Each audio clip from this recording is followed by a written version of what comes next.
প্রিয় দর্শক, আসসালামু আলাইকুম। আজকের এই ভিডিওটা একটু অন্যরকম, একটু খুবই গুরুত্বপূর্ণ একটা ভিডিও এবং সচেতনতামূলক ভিডিও। অবশ্যই আপনার ভিডিওটা শেয়ার করবেন এবং আপনার আশপাশের ভাইদেরকে সচেতনতা করবেন, সচেতনতামূলক বার্তা দিবেন। কারণ অ্যানথ্রাক্স রোগের ভয়াবহ প্রকট আকার ধারণ করেছে বাংলাদেশে। অ্যানথ্রাক্স রোগটা আসলে কি, অ্যানথ্রাক্স রোগ কেন ছড়ায়, এটা নিয়ে আজকে বিস্তারিত আলোচনা করব।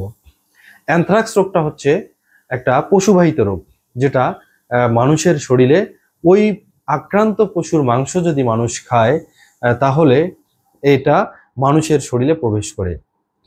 রংপুরের অর্থাৎ রংপুর বিভাগের গাইবান্ধা জেলায় একটা অ্যানথ্রাক্স রোগের মাংস খেয়ে প্রায় ওই একই গ্রামের 50 জন মানুষ অর্থাৎ অর্ধশতাধিক মানুষ কিন্তু আহত হয়েছে। অ্যানথ্রাক্স রোগটা কিন্তু ভয়ঙ্কর একটা রোগ।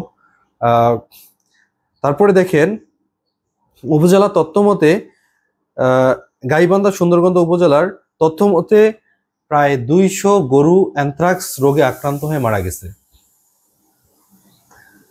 আমরা যেটা করি, আমাদের গ্রাম অঞ্চলে যেটা হয় যে সাপোজ একটা গরু আক্রান্ত হয়েছে, সেই গরুটা আমরা কি করি যে তাৎক্ষণিকভাবে যখন দেখতেছি যে অনেক চিকিৎসার পরে ওই রোগটা ভালো হচ্ছে না, তখন আমরা ইনস্ট্যান্ট সিদ্ধান্ত নিয়ে কি করি যে ওই গরুটা জবাই করে ওটার মাংস আমরা সকলে খাই। সেক্ষেত্রে যেটা হয়, আমরা কিন্তু বুঝি না, যে জানি না ওই গরুটা কি রোগে আক্রান্ত ছিল। এখান থেকেই কিন্তু একটা ভয়ঙ্কর আকার ধারণ করে আমাদের শরীরে এই বিভিন্ন রোগ প্রবেশ করে।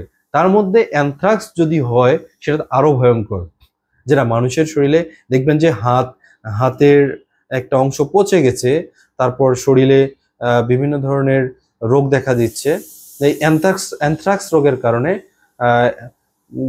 বিভিন্ন পশুর শরীরে যায়। তো সুতরাং আমরা এই ভিডিওটা অবশ্যই শেয়ার করে সকলকে জানাই দেব, সচেতন করে দেব, আমরা যেন কোনো ধরনের মানে যে কোনো অসুস্থ হয় গরু, এই গরুর মাংস যেন আমরা না খাই। এই সচেতন বার্তাটা আমরা যেন সারা দেশে ছড়াই দিতে পারি। তো সকলকে ধন্যবাদ। আসসালামু আলাইকুম।